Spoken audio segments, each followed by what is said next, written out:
बिस्मिल्लाहिर्रहमानिर्रहीम। अस्सलाम वालेकुम वीवर्स, किसान दोस्त की तरफ से खुशामदीद। आज खेतों में एक सादा से फार्मर के पास मौजूद हूँ जिसने देसी गायें रखी हुई हैं, देसी गायों को खेतों में चरा रहा है। तो देसी गायों के हवाले से नहायत इंटरेस्टिंग और इंफॉर्मेटिव इंटरव्यू आपके साथ शेयर करूँगा, तो वीडियो एंड तक ज़रूर देखिएगा, इंशाल्लाह आपका फ़ायदा ज़रूर होगा। तो चलें इंटरव्यू शुरू करते हैं।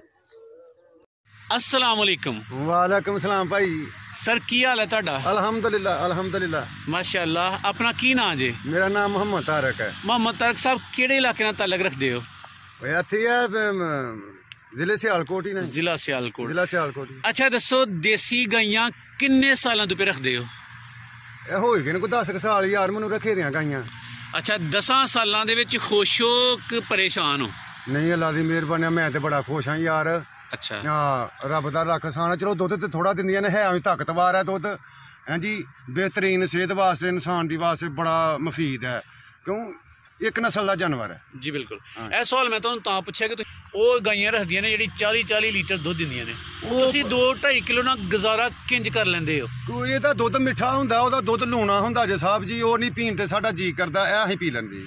अच्छा हाँ जी। ਇਹ ਦੱਸੋ ਕਿ ਤੁਹਾਡੇ 10-11 ਸਾਲਾਂ ਦੇ ਤਜਰਬੇ ਵਿੱਚ ਕਿਸੇ ਦੇਸੀ ਗਾਈ ਨੇ ਤੁਹਾਡੇ ਕੋਲ ਵੱਧ ਤੋਂ ਵੱਧ ਕਿੰਨੇ ਕਿਲੋ ਦੁੱਧ ਦੇ ਛੜਿਆ? ਇਹ 7-8 ਕਿਲੋ ਜ਼ਿਆਦਾ। ਅੱਛਾ, ਮੈਕਸਿਮਮ 7-8 ਲੀਟਰ ਗਈ ਹਾਂ ਹੈ? ਇੱਥੇ ਆ। ਇਹ ਸੁੱਤੇ ਕੋਈ ਨਹੀਂ ਗਈ? ਇਹ ਸੁੱਤੇ ਕੋਈ ਨਹੀਂ ਜਾਂਦੀ। ਅੱਛਾ, ਦੇਸੀ ਗਾਈ ਦੇ ਸੂਣ ਦੀ ਕੀ ਐਵਰੇਜ ਹੈ? ਸਾਲ ਬਾਅਦ ਸੂੰਦੀ ਹੈ? ਹਾਂ, ਸਾਲ ਬਾਅਦ ਸੂੰਦੀ ਹੈ, ਵੀ ਗਰੰਟੀ ਨਾਲ। ਗਰੰਟੀ ਨਾਲ ਸਾਲ ਬਾਅਦ ਉਹਨੇ ਸੂਆ ਦੇਣਾ ਹੁੰਦਾ। ਤੇ ਦੁੱਧ ਕਿੰਨੇ ਕੁ ਮਹੀਨੇ ਦੇ ਛੱਡਦੀ ਹੈ? ਇਹ ਕੋਈ 1-2 ਮਹੀਨੇ ਛੱਡਣੇ ਪੈਂਦਾ ਸਾਹਿਬ। ਸਿਰਫ 2 ਮਹੀਨੇ? ਹਾਂ, 2 ਮਹੀਨੇ ਸਾਹਿਬ। ਤੇ ਬਾਕੀ ਤਕਰੀਬਨ 8 ਮਹੀਨੇ। ਕਿੰਨੇ ਮਹੀਨੇ ਬਾਅਦ ਸੁਣੀ ਪੂਰੇ ਸਾਲ ਤੋਂ? ਸਾਲ ਦੇ ਬਾਅਦ ਮਸਲ ਮੇਰੇ ਕੋਲ ਤੇ ਬੱਕਰੀਆਂ ਹੀ ਸਮਝ ਕੇ ਇਹ ਸਾਲ ਬਾਅਦ ਸੂਈ ਦੀਆਂ ਹੁੰਦੀਆਂ ਨੇ। ਅੱਛਾ ਅੱਛਾ। ਹੁਣ ਇਹ ਦੱਸੋ ਕਿ ਜਿਹੜੀਆਂ ਦੇਸੀ ਗਾਈਆਂ ਨੇ ਇਹਨਾਂ ਦੀ ਕੀਮਤਾਂ ਕੀ ਚੱਲਦੀਆਂ ਪਈਆਂ ਨੇ ਅੱਜ ਕੱਲ੍ਹ? ਇਹ ਲੱਖ ਤੋਂ ਠਾਂ ਹੀ ਨੇ।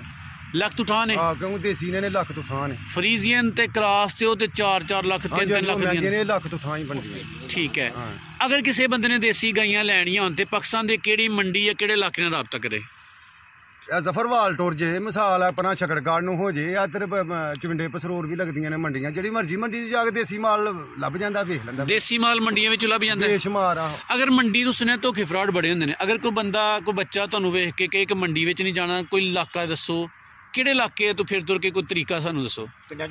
ਉਹ ਆ ਫਿਰ ਬਾਰਡਰ ਦਾ ਏਰੀਆ ਫਿਰ ਪਿਆ ਭਾਵੇਂ ਬੰਦਾ ਤੇ ਮਿਲ ਜਾਂਦੀਆਂ ਨੇ ਘਰਾਂ ਦੇ ਵਿੱਚੋਂ। ਬੜੀਆਂ ਲੋਕਾਂ ਨੇ ਮਵੇਸ਼ੀ ਪਾਲੀ ਦੀਆਂ ਬਾਰਡਰ ਦੇ ਲੋਕਾਂ ਨੇ, ਕਿਉਂਕਿ ਇੱਧਰ ਵਪਾਰੀ ਘੱਟ ਜਾਂਦਾ ਜੀ ਜੀ। ਤੇ ਉਹ ਫਿਰ ਲੋਕੀ ਫਿਰ ਜਿਹੜਾ ਕੋਈ ਜਾਏ ਉਹਨੂੰ ਦੇ ਦਿੰਦੇ ਜੀ। ਦੇਸੀ ਗਾਵਾਂ ਮਜ਼ਬੂਤ ਨੇ ਜਾਂ ਨਾਜ਼ੁਕ ਨੇ? ਨਹੀਂ, ਮਜ਼ਬੂਤ ਬਹੁਤ। ਇਹ ਤਾਂ ਬਹੁਤ। ਤੁਹਾਡੇ ਤਜਰਬੇ ਦੇ ਵਿੱਚ ਦੇਸੀ ਗਾਵਾਂ ਨੂੰ ਆਮ ਤੌਰ ਤੇ ਕਿਹੜੇ ਮਸਾਇਲਾਂ ਦਾ ਸਾਹਮਣਾ ਕਰਨਾ ਪੈਂਦਾ? ਬਿਮਾਰੀਆਂ ਕਿਹੜੀਆਂ ਕੋ ਲੱਗਦੀਆਂ ਨੇ ਇਹਨਾਂ ਨੂੰ? ਇਹਨਾਂ ਨੂੰ ਕੋਈ ਵੀ ਨਹੀਂ ਲੱਗਦੀ। ਮੈਂ ਕਹਿੰਦਾ 12 ਮਹੀਨੇ ਇੰਜ ਰਹਿੰਦੀਆਂ ਨੇ। ਮਾਸ਼ਾਅੱਲਾ। ਹਾਂਜੀ। ਸਰਦੀ ਵਿੱਚ ਤੇ ਗਰਮੀ ਵਿੱਚ ਇਹਨਾਂ ਦੀ ਹਿਫਾਜ਼ਤ ਕਿੰਜ ਕਰਦੇ ਹੋ? ਇਹ ਗਰਮੀ ਸਰਦੀ ਦੇ ਵਿੱਚ ਵੀ ਇੱਕੋ ਜਿਹੀਆਂ, ਦੇਸੀ ਮਾਲ ਨੂੰ ਕੋਈ ਪ੍ਰੋਬਲਮ ਨਹੀਂ ਹੁੰਦੀ ਯਾਰ। Very good. ਯਾਨੀ ਕਿ ਇਹਨਾਂ ਨੂੰ ਕੋਈ ਖਾਸ ਬੰਦੋਬਸਤ ਨਹੀਂ ਕਰਨਾ ਪੈਂਦਾ? ਕੋਈ ਬੰਦੋਬਸਤ ਨਹੀਂ ਹੁੰਦਾ ਇਹਦਾ। ਅੱਛਾ, ਸਰਦੀ ਤੇ ਗਰਮੀ ਦੋਵਾਂ ਮੌਸਮਾਂ ਵਿੱਚ ਚਰਾਈ ਕਰਦੇ ਹੋ ਕਿ ਕਿਸੇ ਇੱਕ ਮੌਸਮ ਵਿੱਚ ਚਰਾਈ ਕਰਦੇ, ਦੂਸਰੇ ਵਿੱਚ ਨਹੀਂ ਕਰਦੇ? ਨਹੀਂ, ਅਸੀਂ 12 ਮਹੀਨੇ ਕਿ ਚਰਾਈ ਕਰਨੀ ਹੁੰਦੀ। ਪੱਠੇ ਵੀ ਮਤਲਬ ਸ਼ਾਮ ਨੂੰ ਥੋੜੇ ਬਹੁਤੇ ਪਾਣੇ ਹੁੰਦੇ। ਸਿਰਫ ਸ਼ਾਮ ਨੂੰ ਥੋੜੇ ਬਹੁਤੇ ਪੱਠੇ ਪਾਉਂਦੇ ਹੋ? ਸੁਬਾਹ ਨਹੀਂ ਪਾਉਂਦੇ ਕਿਉਂਕਿ ਸਵੇਰੇ ਚਰਦੇ ਨੇ। ਤੇ ਚਰਾਈ ਕਿੰਨੇ ਕੁ ਘੰਟੇ ਕਰ ਛੱਡਦੇ ਹੋ? ਇਹ ਅਸੀਂ 10 ਵਜੇ ਖੋਲ੍ਹਨੇ ਆ ਤੇ ਮੈਂ 4 ਵਜੇ ਨਾਲ ਲੈ ਜਾਣੇ ਨੇ। ਅੱਛਾ। ਤੇ ਰਾਤ ਨੂੰ ਘਰ ਸਿਰਫ ਪੱਠੇ, ਕੋਈ ਉਹਦੇ ਵਿੱਚ ਕੋਈ ਵੰਡਾ ਛੰਡਾ, ਕੋਈ ਹੋਰ ਖੁਰਾਕ ਵੀ ਪਾਉਂਦੇ ਹੋ? ਹਾਂ, ਜਿਹੜੀ ਸੂਈ ਦੀ ਹੋਏ ਤਾਜ਼ੀ, ਕੋ ਉਹਨੂੰ ਕੋਈ ਮਸਲਨ ਕਰਾ ਸ਼ਰਾ, ਕੋਈ ਚੋਖਰ ਚਾਖਰ ਜਾਂ ਖਾਲ ਵੜੇਵਿਆਂ ਦੀ ਲਿਆ ਕੇ ਪਾ ਦਈਏ ਤੇ ਚਲੋ ਉਹ ਯਾਰ ਤਾਜ਼ੀ ਹੋ ਜਾਂਦੀ ਹੈ ਜੀ। ਹਾਂਜੀ। ਗਾਈ ਜਦੋਂ ਬੰਦਾ ਦੇਸੀ ਗਾਈ ਕਿਤੋਂ ਲਏ ਤੇ ਦੇਸੀ ਗਾਈ ਦੀ ਕਿਹੜੀ ਕਿਹੜੀ ਚੀਜ਼ ਚੈੱਕ ਕਰਕੇ ਲੈਣੀ ਚਾਹੀਦੀ ਹੈ? ਇਹੋ ਜੀ ਥਣ ਛਣ ਸੈੱਟ ਹੋਣ। ਅੱਛਾ। ਮਸਲਨ ਵੇਖੀਏ ਕਿ ਚੁਗਦੀ ਚਗਦੀ ਠੀਕ ਹੈ, ਦੰਦ ਦਾੜਾਂ ਦੀਆਂ ਠੀਕ ਨੇ, ਉਮਰ 'ਚ ਠੀਕ ਹੈ, ਲਵੀ ਹੈ ਤੇ ਲੈ ਲਓ। ਕਿਹੜੇ ਸੂਏ ਦੀ ਗਾਈ ਲੈਣੀ ਚਾਹੀਦੀ ਹੈ? ਮਸਲ ਇਹੋ ਹੀ ਆ ਕਿ ਯਾਰ ਦੂਸਰੇ ਤੀਸਰੇ ਸੂਏ ਦੀ ਗਾਈ ਲੈ ਲਓ। ਜ਼ਿਆਦਾ ਸੂਏ ਦੀ ਹੋਵੇਗੀ ਤਾਂ ਉਹ ਫਿਰ ਨਹੀਂ। ਹਾਂ, ਵੈਰੀ ਗੁੱਡ। ਅੱਛਾ, ਜਿਹੜੀ ਗਾਈ ਹੈ ਇਹਦੇ ਪਿੱਛੇ ਜਿਹੜਾ ਅੱਗੂ ਬੱਚਾ, ਇਹਦਾ ਬੱਛੜਾ ਜਾਂ ਬੱਛੜੀ ਹੈ, ਉਹ ਅੱਗੂ ਕਿੰਨੇ ਸਾਲਾਂ ਵਿੱਚ ਤਿਆਰ ਹੋ ਜਾਂਦੇ ਨੇ? ਉਹ 2.5 ਸਾਲਾਂ ਬਾਅਦ ਕੁਰਬਾਨੀ ਲੱਗ ਜਾਂਦਾ। ਬੱਚਾ ਲੱਗ ਜਾਂਦਾ? ਹਾਂ, ਬੱਚਾ। ਤੇ ਬੱਚੀ ਫਿਰ ਕਿਦੋਂ ਅੱਗੂ ਸੂਣ ਦੇ ਕਾਬਲ ਹੋ ਜਾਂਦੀ? ਕਿੰਨੇ ਸਾਲਾਂ ਬਾਅਦ? ਉਹ ਦੇਸੀ ਆ, ਉਹ ਵੀ 3 ਸਾਲਾਂ ਤੋਂ ਬਾਅਦ ਉਹ ਵੀ ਮਾਂ ਬਣ ਜਾਂਦੀ ਹੈ। ਅੱਛਾ। ਦੇਸੀ ਗਾਈਆਂ ਨੂੰ ਪ੍ਰੈਗਨੈਂਟ ਕਰਨ ਦਾ ਕੀ ਤਰੀਕਾ? ਕੋਈ ਟੀਕਾ ਛਿੱਕਾ ਜਾਂ ਕੋਈ ਬੱਚਾ ਬੁੱਚਾ? ਨਹੀਂ, ਇਹਦੇ ਨਾਲ ਇਹਦੇ ਵਾਸਤੇ ਬੱਚਾ ਹੀ ਹੁੰਦਾ। ਬੱਚੀ ਹੁੰਦਾ ਹੈ? ਟੀਕਾ ਛਿੱਕਾ ਨਹੀਂ ਲਾਉਂਦੇ? ਨਹੀਂ, ਟੀਕਾ ਉਂਝ ਲੱਗਦਾ ਵਾ ਪਏ, ਡਾਕਟਰ ਲਾਉਂਦੇ ਨੇ ਪਏ, ਉਂਝ ਆ ਵਾ ਕਿ ਘੱਟ ਖਲੋਂਦੀਆਂ ਨੇ ਟੀਕੇ ਦੀਆਂ ਦੇਸੀ ਜਿਹੜੀਆਂ। ਅੱਛਾ। ਇਹ ਬੱਚੇ ਨਹੀਂ ਬਹੁਤਾ ਫਲਦੀਆਂ ਨੇ। ਇਹ ਦੱਸੋ ਕਿ ਤੁਸੀਂ ਕਿਹਾ ਕਿ ਗਾਈਆਂ 2-2.5 ਕਿਲੋ ਦੁੱਧ ਦਿੰਦੀਆਂ ਨੇ। ਹਾਂਜੀ ਹਾਂਜੀ। ਲੇਕਿਨ 2-2.5 ਕਿਲੋ ਜ਼ਮਾਨਾ ਮਹਿੰਗਾਈ ਬੜੀ ਹੈ ਹਾਂਜੀ ਹਾਂਜੀ ਤੇ 2-2.5 ਕਿਲੋ ਦੁੱਧ ਦੇ ਕੇ ਉਹ ਤੁਸੀਂ ਘਰ ਹੀ ਚਾਹ ਬਣਾ ਕੇ ਪੀ ਛੱਡਦੇ ਹੋਣੇ ਹਾਂਜੀ ਘਰ ਹੀ ਪੀਂਦੇ ਆ ਘਰ ਹੀ ਤੇ ਫਿਰ ਘਰ ਕਿੰਜ ਚਲਾਉਂਦੇ ਹੋ ਘਰ ਇਹਦਾ ਮਸਲਾ ਇਹ ਵਾ ਕਿ ਹੋਰ ਨਿਜ਼ਾਮ ਹੁੰਦੇ ਨੇ ਅੱਛਾ ਇਹ ਤਾਂ ਮਤਲਬ ਦੁੱਧ ਪੀਣ ਵਾਸਤੇ ਹਾਂ ਰੱਖੀ ਦੀਆਂ ਉਹਨੇ ਮਸਲਾ ਹਾਂ ਤੇ ਬਾਰ-ਬਾਰ ਜ਼ਿਮੀਂਦਾਰਾਂ ਚਲੋ ਦੁੱਧ ਸ਼ੁੱਧ ਪੀ ਲੈਂਦਾ ਜਾਂ ਦੁੱਧ ਅੱਛਾ ਹੁੰਦਾ ਵਾ ਕੋਈ ਮਿਲਾਵਟ ਨਹੀਂ ਕੋਈ ਮਸਲੇ ਦੇ ਪਾਸ ਮਸਲੇ ਇਹਨਾਂ ਨੂੰ ਕੋਈ ਟੀਕੇ ਨਹੀਂ ਲਵਾਏ ਜਾਂਦੇ ਨਾ ਕੋਈ ਦਵਾਈਆਂ ਇਹੋ ਜਿਹੀਆਂ ਦਿੱਤੀਆਂ ਜਾਂਦੀਆਂ ਦੇਸੀ ਹੁੰਦੀਆਂ ਨੇ ਜਿਸ ਤਰ੍ਹਾਂ ਦਾ ਖਾਣਾ ਸਾਫ ਸੁਥਰਾ ਸਾਨੂੰ ਦੁੱਧ ਮਿਲਦਾ ਤੇ ਦੁੱਧ ਤੁਸੀਂ ਵੇਚਦੇ ਨਹੀਂ ਵੇਚਦੇ ਨਹੀਂ ਅਸੀਂ ਖਾਂਦੇ ਅੱਛਾ ਇਹ ਗਾਂ ਦੇ ਦੁੱਧ ਦਾ ਰੇਟ ਕੀ ਚੱਲਦਾ ਹੁੰਦਾ ਹੈ ਇਹਦਾ ਮਈਆਂ ਨਾਲ ਤਾਂ ਘਟਾ ਬੈਠੀ ਦੀ ਆ ਆਮ ਅੱਛਾ ਲੇਕਿਨ ਉਹ ਜਿਹਾ ਵਾ ਕਿ ਦੇਸੀ ਗਾਂ ਦਾ ਜਿਹੜਾ ਨਾ ਦੁੱਧ ਉਹ ਮਹਿੰਗਾ ਹੋਣਾ ਚਾਹੀਦਾ ਮਹਿੰਗਾ ਹੋਣਾ ਚਾਹੀਦਾ ਕਿਉਂ ਇਹਦੀ ਤਾਕਤ ਔਰ ਇਹਦੇ ਸਿਸਟਮ ਜਿਹੜੇ ਨੇ ਵੱਧ ਨੇ ਦੂਸਰੇ ਦੁੱਧ ਨਾਲ ਅੱਛਾ ਹੁਣ ਥੋੜੀ ਜਿਹੀ ਟੈਕਨੀਕਲ ਗੱਲਾਂ ਦੱਸੋ ਉਹ ਗਾਈ ਅਗਰ ਗੱਬਨ ਹੈ ਸੂਣ ਤੇ ਬਿਲਕੁਲ ਤਿਆਰ ਹੈ ਜੀ ਉਹਨੂੰ ਕਿਹੜੀ ਕੋਈ ਚੀਜ਼ ਪਾਣੀ ਚਾਹੀਦੀ ਹੈ ਕਿ ਸੂਏ ਜਦੋਂ ਤੋਂ ਆਰਾਮ ਨਾਲ ਮਤਲਬ ਸਿਹਤਮੰਦਾਨਾ ਤਰੀਕੇ ਨਾਲ ਉਹਦਾ ਬੱਚਾ ਉਹਦੀ ਖੁਰਾਕ ਬਿਹਤਰ ਕਰੋ ਖੁਰਾਕ ਬਿਹਤਰ ਦੇਸੀ ਗਾਂ ਦੀ ਖੁਰਾਕ ਬਿਹਤਰ ਕਿਹਨੂੰ ਕਹਿੰਦੇ ਹੋ ਤੁਸੀਂ ਇਹੋ ਹੀ ਜੇ ਮਿਸਾਲ ਦੇ ਤੌਰ ਤੇ ਨਹੀਂ ਕੁਝ ਵੀ ਤਾਂ ਘਰ ਕਣਕ ਤੇ ਹੈ ਨਹੀਂ ਦੇਸੀ ਬੰਦਿਆਂ ਦੇ ਘਰ ਸਾਡੇ ਵੈਰੀ ਗੁੱਡ ਉਹ ਕਣਕ ਨੂੰ ਤਲਾ ਕੇ ਉਹਨੂੰ ਅੱਗ ਤੇ ਰੱਖ ਕੇ ਗਰਮ ਕਰ ਲੈਂਦੇ ਆ ਠੀਕ ਹੈ ਉਹਦਾ ਹਲਵਾ ਜਿਹਾ ਬਣਾ ਕੇ ਉਹਦੇ ਵਿੱਚ ਗੁੜ ਪਾ ਕੇ ਤੇ ਉਹਨੂੰ ਫਿਰ ਅਸੀਂ ਚਾਰਨੇ ਆ ਕੋਈ 10 ਦਿਨ ਮਹੀਨਾ ਜਿੰਨਾ ਸੂਣ ਤੇ ਤਿਆਰ ਹੁੰਦੀ ਆ ਉਹ ਆਪਣਾ ਵਫਾ ਕਰ ਦਿੰਦੀ ਆ ਦੇਸੀ ਘਿਓ ਵੀ ਅਸੀਂ ਦਿੰਦੇ ਆ ਤੇ ਉਹ ਫਿਰ ਦਾਣੇ ਕਿੰਨੀ ਕੁ ਮਿਕਦਾਰ ਵਿੱਚ ਦੇਈਦਾ ਇੱਕ ਗਾਂ ਨੂੰ ਮਤਲਬ 1 ਕਿਲੋ 1 ਕਿਲੋ ਬਸ 1 ਕਿਲੋ ਵਾ ਅੱਛਾ ਇਹ ਦੱਸੋ ਕਿ ਜਦੋਂ ਕੋਈ ਮੈਂ ਸੁਣਿਆ ਕਿ ਮੱਝਾਂ ਦੇ ਥਣ ਬੜੇ ਬੰਦ ਹੁੰਦੇ ਨੇ ਹਾਂਜੀ ਹਾਂਜੀ ਕਿਆ ਦੇਸੀ ਗਾਈਆਂ ਦੇ ਥਣ ਵੀ ਬੰਦ ਹੁੰਦੇ ਨੇ ਨਹੀਂ ਵੇ ਸਾਡੇ ਕੋਲ ਤੇ ਬੰਦ ਨਹੀਂ ਹੋਏ ਦੇਸੀ ਗਾਈਆਂ ਦੇ ਥਣ ਬੰਦ ਹੁੰਦੇ ਮਤਲਬ ਬਹੁਤ ਘੱਟ ਕੇਸਿਸ ਨੇ ਹਾਂਜੀ ਬਹੁਤ ਘੱਟ ਇਹ ਤੇ ਮਈਆਂ ਦਾ ਮੈਂ ਹਰ ਦੂਸਰਾ ਤੀਸਰਾ ਬੰਦਾ ਕਹਿੰਦਾ ਇਹ ਮਈਆਂ ਦੇ ਥਣ ਬੰਦ ਚੰਦਰੀ ਜ਼ਹਿਰ ਹੋ ਗਿਆ ਥਣ ਬੰਦ ਹੋ ਗਏ ਨੇ ਹਾਂਜੀ ਕਦੇ ਖਰਚਾ ਕੱਢੇ ਜੇ ਕਿ ਇੱਕ ਗਾਈ ਤੇ ਤੁਹਾਡਾ ਰੋਜ਼ਾਨਾ ਦਾ ਕਿੰਨਾ ਖਰਚਾ ਆ ਜਾਂਦਾ ਨਾ ਬਈ ਅਸੀਂ ਖਰਚਾ ਕਦੇ ਨਹੀਂ ਕੱਢਿਆ ਅਸੀਂ ਆਪਣੇ ਹਿਸਾਬ ਨਾਲ ਰੱਖੀ ਦੀਆਂ ਨੇ ਕੋਈ ਖਰਚਾ ਨਹੀਂ ਇਹਨਾਂ ਨਾਲ ਅਸੀਂ ਕੱਢਦੇ ਪੱਠੇ ਕਿੰਨੇ ਕੁ ਰਾਸ਼ ਛੱਡਦੇ ਉਹਨਾਂ ਵਾਸਤੇ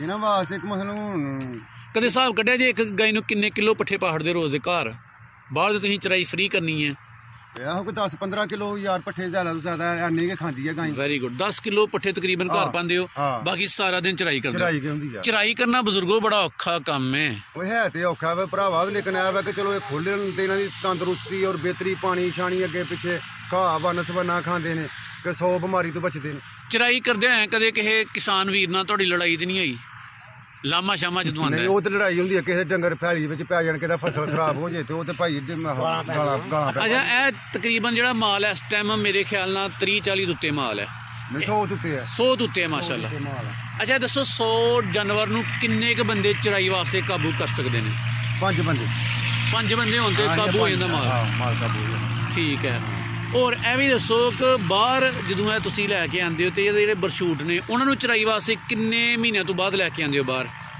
ਉਹ ਤਕਰੀਬਨ ਉਹ ਜਿੰਨਾ ਚਿਰ ਦੁੱਧ ਪੀਂਦਾ ਹੈ ਨਾ ਜੀ ਤੇ ਉਹਨੂੰ ਨਾਲ ਨਹੀਂ ਕੱਢੀਦਾ ਕਿਉਂਕਿ ਉਹ ਤੰਗ ਕਰਦਾ ਵਾ ਠੀਕ ਹੈ ਕਿੰਨੇ ਕੁ 6 ਮਹੀਨੇ ਜਾਂ 4 ਮਹੀਨੇ ਮਤਲਬ 7-8 ਮਹੀਨੇ ਲਾ ਲੈ 7-8 ਮਹੀਨੇ ਉਹਨੂੰ ਘਰ ਹੀ ਰੱਖਣਾ 7-8 ਮਹੀਨੇ ਤੋਂ ਬਾਅਦ ਉਹਦੀ ਵੀ ਚਰਾਈ ਦਾ ਅਮਲ ਸ਼ੁਰੂ ਹੋ ਜਾਂਦਾ ਚਰਾਈ ਸ਼ੁਰੂ ਹੈ ਵੈਰੀ ਗੁੱਡ ਇਹ ਗੱਲ ਦੱਸੋ ਬਜ਼ੁਰਗੋ ਜਿਹੜੇ ਲੋਕ ਦੇਸੀ ਗਾਵਾਂ ਦੀ ਫਾਰਮਿੰਗ ਕਰਨਾ ਚਾਹੁੰਦੇ ਨੇ ਹਾਂਜੀ ਹਾਂਜੀ ਤੁਸੀਂ ਉਹਨਾਂ ਨੂੰ ਕੋਈ ਮਸ਼ਵਰਾ ਮਤ ਕੀ ਦਿੰਦੇ ਹੋ ਤੁਹਾਡਾ ਕੰਮ ਦੇਸੀ ਗਾਈਆਂ ਦਾ ਕਰਨਾ ਚਾਹੀਦਾ ਕਿ ਵਲੈਤੀ ਗਾਈਆਂ ਦਾ ਕਰਨਾ ਚਾਹੀਦਾ ਮੈਂ ਤੇ ਨਾ ਕਿ ਯਾਰ ਇਹ ਦੇਸੀ ਕੇ ਸਹੀ ਨੇ ਜੀ ਕਿਉਂ ਕਿ ਇਸ 'ਚ ਮਿਲਾਵਟ ਕੋਈ ਨਹੀਂ ਅੱਲਾ ਦੀ ਰਾਹ ਤੇ ਕੁਰਬਾਨੀ ਵੀ ਦੇਣੀ ਹੋਵੇ ਤੇ ਅਸੀਂ ਬੜੀ ਖੁਸ਼ੀ ਦੇ ਨਾਲ ਦਿੰਦੇ ਆ ਪਏ ਜੀ ਹਕੀਕਾ ਵੀ ਕਰਨਾ ਹੋਵੇ ਬੜੀ ਖੁਸ਼ੀ ਨਾਲ ਕਰਨੇ ਆ ਪਏ ਕਿਉਂਕਿ ਇਹ 'ਚ ਮਿਲਾਵਟ ਕੋਈ ਨਹੀਂ ਉਹਦੀਆਂ ਵਲੈਤੀ ਗਾਈਆਂ ਨੇ ਉਹ ਸਾਨੂੰ ਤੇ ਨਸਲ ਹੀ ਹੋਰ ਉਹਨਾਂ ਦਾ ਗੋਸ਼ਤ ਵੀ ਵਾਕਈ ਨਹੀਂ ਖਾਂਦਾ ਸਾਡੇ ਲੋਕਾਂ ਦਾ ਉਹਦਾ ਦੁੱਧ ਵੀ ਜਿਹੜਾ ਨਾ ਹੋਰ ਹਿਸਾਬ ਦਾ ਹੁੰਦਾ ਇਹਦਾ ਦੁੱਧ ਮਿੱਠਾ ਹੁੰਦਾ ਫਿਰ ਦੂਸਰੇ ਨੰਬਰ ਤੇ ਡੰਗਰ ਨੂੰ ਘਰ ਬੰਨ ਕੇ ਅਸੀਂ ਪੱਠੇ ਪਾਈਏ ਦੁੱਧ ਲੂਣਾ ਹੋਵੇਗਾ ਬਾਹਰ ਫਿਰ ਕੇ ਪਾਣੀ ਪੀਏਗਾ ਦੁੱਧ ਮਿੱਠਾ ਹੋਏਗਾ ਇਹ ਤਜਰਬਾ ਜੇ ਇਹ ਜ਼ਿੰਦਗੀ ਦੇ ਵਿੱਚ ਕਿਉਂ ਜਿਹੜਾ ਬਾਹਰ ਡੰਗਰ ਪਾਣੀ ਪੀਂਦਾ ਨਾ ਫਿਰ ਕੇ ਉਹਦਾ ਦੁੱਧ ਮਿੱਠਾ ਹੋਏਗਾ ਤੇ ਜਿਹੜਾ ਘਰ ਵੱਜ ਕੇ ਪਾਣੀ ਪੀਣ ਡਿਆ ਔਰ ਅੱਛੀ ਖੁਰਾਕ ਦਿੰਦੇ ਹੋ ਲੇਕਿਨ ਉਹਦਾ ਦੁੱਧ ਲੂਣਾ ਹੈ ਇਹ ਕਿ ਜਾਨਵਰ ਬਾਹਰ ਫਿਰੇਗਾ ਤਾਂ ਸਿਹਤਮੰਦ ਵੀ ਰਹੇਗਾ ਦੁੱਧ ਵੀ ਚੰਗਾ ਦੇਗਾ ਅੱਛਾ 10-11 ਸਾਲਾਂ ਦੇ ਵਿੱਚ ਕੋਈ ਗਾਈਆਂ ਦੇ ਮੁਤਲਕ ਚੰਗੀ ਗੱਲ ਦੱਸੋ ਕੋਈ ਕਾਮਯਾਬੀ ਦੱਸੋ ਕਿ ਦੇਸੀ ਗਾਈਆਂ ਨੇ ਤੁਹਾਨੂੰ ਕੋਈ ਫਾਇਦਾ ਦਿੱਤਾ ਹੋਏ ਤੇ ਤੁਸੀਂ ਕਹੋ ਕਿ ਲੋਕ ਵੀ ਇਹ ਕੰਮ ਕਰਨ ਬੜੀ ਬਰਕਤ ਵਾਲਾ ਕੰਮ ਹੈ ਕੋਈ ਐਸੀ ਕਾਮਯਾਬੀ ਕੋਈ ਸਕਸੈਸ ਸਟੋਰੀ ਹੋਏ ਅਲਹਮਦੁਲਿਲਾ ਯਾਰ ਮਿਸਾਲ ਦੇ ਤੌਰ ਤੇ ਇਹ ਵਾ ਕਿ ਬੇਈਮਾਨੀ ਤੋਂ ਬਚਦਾ ਜੇ ਦੁੱਧ ਵਾਲੀ ਲੱਲੀਏ ਤੇ ਉਹ 'ਚ ਪਾਣੀ ਪਾਣੇ ਪਏਗਾ ਹਾਂ ਬਿਲਕੁਲ ਹੈ ਜੀ ਇਹ ਜਿਹੜਾ ਜਿਸ ਤਰ੍ਹਾਂ ਦਾ ਰਿਵਾਜ ਹੈ ਤੇ ਅਸੀਂ ਰੱਬ ਦੀ ਬਾਰਗਾਹ 'ਚ ਇਹੋ ਨੇ ਕਿ ਚਲੋ ਇਹਦਾ ਬਛੜਾ ਜਿਹੜਾ ਮਿਸਾਲ ਹੈ ਕੋਈ ਲੱਗ ਜਾਂਦਾ ਕੁਰਬਾਨੀ ਵੀ ਕੋਈ ਵਿਆਹ ਸ਼ਾਦੀ ਦੀ ਵੀ ਲੈ ਲੈਂਦਾ ਮਤਲਬ ਖਾ ਅੱਛੀ ਤਰੀਕੇ ਨਾਲ ਲੈਂਦੇ ਨੇ ਕਿਉਂ ਕੋਈ ਸਾਲ ਬਾਅਦ ਸਾਨੂੰ ਮਿਸਾਲ ਹੈ ਕਿ ਉਹਦੇ ਗੋਸ਼ਤ ਦੇ ਪੈਸੇ ਬੇਬਾਹ ਮਿਲ ਜਾਂਦੇ ਨੇ ਅਸੀਂ ਦੁੱਧ 'ਚ ਪਾਣੀ ਆ ਦੁੱਧ ਵਾਲੇ ਡੰਗਰ ਨੂੰ ਆਹਾਂ ਕਰਨ ਜੀ ਪਾਕਿਸਤਾਨੀ ਕੌਮ ਦੇ ਬੱਚੇ ਤੁਹਾਨੂੰ ਵੇਖਦੇ ਪਏ ਨੇ, ਬੇਸ਼ੁਮਾਰ ਸਾਡੇ ਪੰਜਾਬ ਤੇ ਪੰਜਾਬ ਤੋਂ ਬਾਹਰ ਪਾਕਿਸਤਾਨ ਦੇ ਲੋਕ ਤੁਹਾਨੂੰ ਬੱਚੇ ਵੇਖਦੇ ਪਏ ਨੇ, ਉਹਨਾਂ ਨੂੰ ਕੋਈ ਮੱਤ ਤੇ ਮਸ਼ਵਰਾ ਐਂਡ ਤੇ ਕੀ ਦਿੰਦੇ ਹੋ ਤੁਸੀਂ? ਇਹੋ ਜਿਹਾ ਪੁੱਤਰ ਉਹਨਾਂ ਨੂੰ ਇਹੋ ਹੀ ਮਸ਼ਵਰਾ ਕਿ ਯਾਰ ਦੇਸੀ ਜਾਨਵਰ ਦਾ ਦੁੱਧ ਪੀਓਗੇ ਤਾਂ ਸਿਹਤ ਅੱਛੀ ਹੋਏਗੀ ਔਰ ਮਸਾਲਕ ਹਰ ਤਰੀਕੇ ਦੀ ਮਸਲ ਦਿਮਾਗ ਵੀ ਕੰਮ ਕਰੇਗਾ। Very good. ਜ਼ਿਆਦਾ ਦਿਮਾਗ ਦੀ ਲੋੜ ਹੈ ਕਿਉਂਕਿ ਦਿਮਾਗ ਬਿਹਤਰੀਨ ਔਰ ਹੱਡੀਆਂ ਮਜ਼ਬੂਤ ਕਰੇਗਾ, ਮਾਸਪੇਸ਼ੀ ਹਾਂਜੀ। ਬਜ਼ੁਰਗੋ, ਤੁਸੀਂ ਬੜੀਆਂ ਸੋਹਣੀਆਂ ਮਿੱਠੀਆਂ ਗੱਲਾਂ ਸਾਨੂੰ ਦੱਸੀਆਂ ਨੇ। ਅੱਲਾਹ ਤਾਲਾ ਤੁਹਾਡੀ ਸਿਹਤ, ਮਾਲ ਤੇ ਜਾਨ ਵਿੱਚ ਬਰਕਤ ਦੇ। ਜਜ਼ਾਕੁਮੁल्लाह खैरा। अस्सलाम वालेकुम।